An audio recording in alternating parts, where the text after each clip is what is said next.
Bonjour tout le monde, je m'appelle Michèle Desfonds de la Société d'histoire des Filles du Roi et j'aimerais vous présenter notre petit dernier, un livre sur les Filles du Roi pionnières de la Seigneurie de la Prairie. Elles étaient 18 femmes venues au Canada au 17e siècle. Ce sont des femmes extraordinaires, je vous le dis, sans parti pris ou presque. Et j'aimerais vous les faire connaître.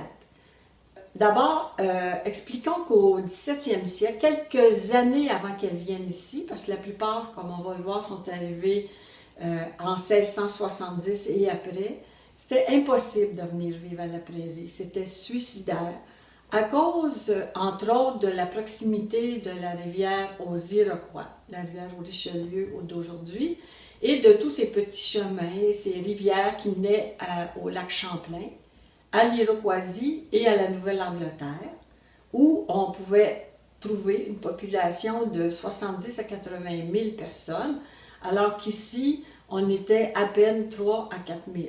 C'est la raison pour laquelle les Filles du Roi sont venues, pour peupler le pays, et aussi elles sont venues au moment où le pays a été pacifié, parce que le roi a décidé, à la demande des gens d'ici, d'envoyer un régiment pour calmer les Iroquois. C'est avec beaucoup d'émotion que j'aimerais vous les présenter. Ces femmes ont entre 14 et 35 ans. Ce sont des femmes jeunes, en santé, vigoureuses et pleines d'espoir de pouvoir vivre ici une vie meilleure.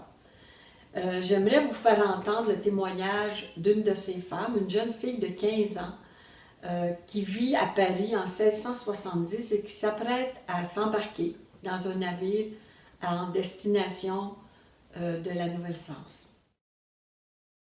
Bonjour, je m'appelle Marguerite Françoise Moreau, j'ai 15 ans, je suis originaire de Paris, puis j'habite dans la paroisse Saint-Sulpice. Je suis orpheline, mon père est décédé il y a peu. Maintenant que je suis pauvre et sans dot, on me dit que ça va être vraiment difficile de trouver un mari. J'ai souvent entendu le curé de la paroisse dire que certaines filles vont déménager au Canada.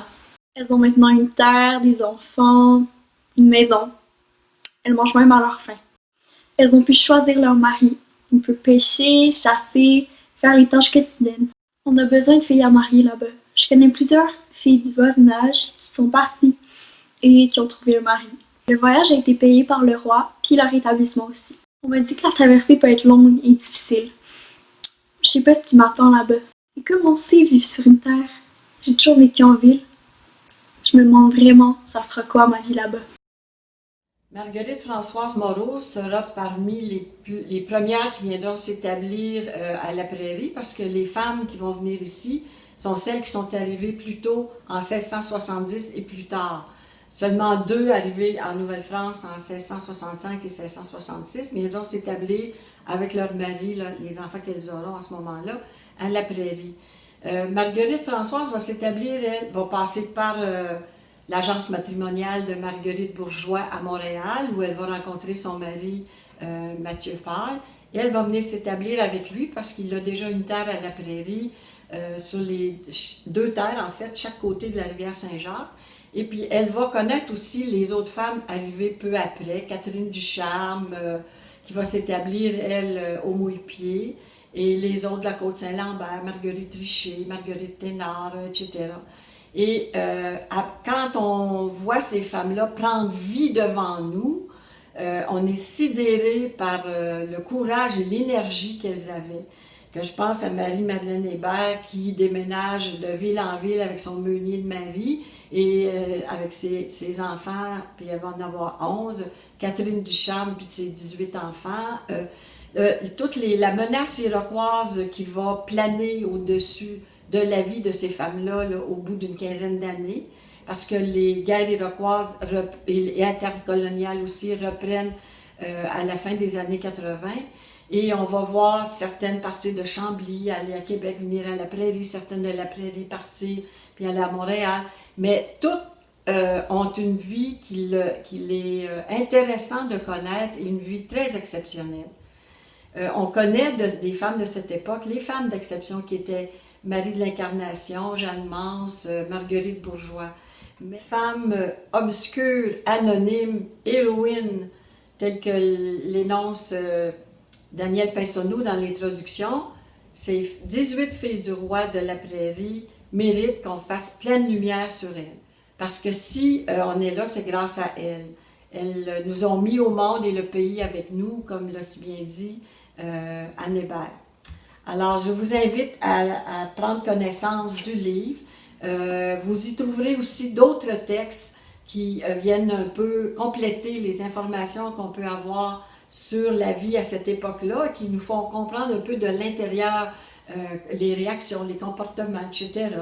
On y voit des édits, par exemple, sur la vente de l'alcool, l'alimentation, les vêtements, comment elles ont su s'adapter avec l'aide des méthodes amérindiennes souvent.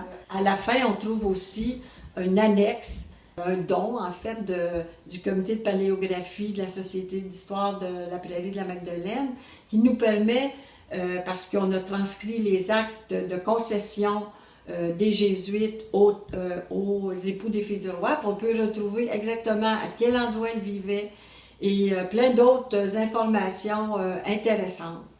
Je remercie Mme Lina Chopin, qui est la présidente du comité de paléographie, de son aide. Je remercie M. Bourdage de nous faire connaître la prairie et toute son évolution à cette époque-là, au temps des filles du roi, par le chapitre La prairie au temps des filles du roi.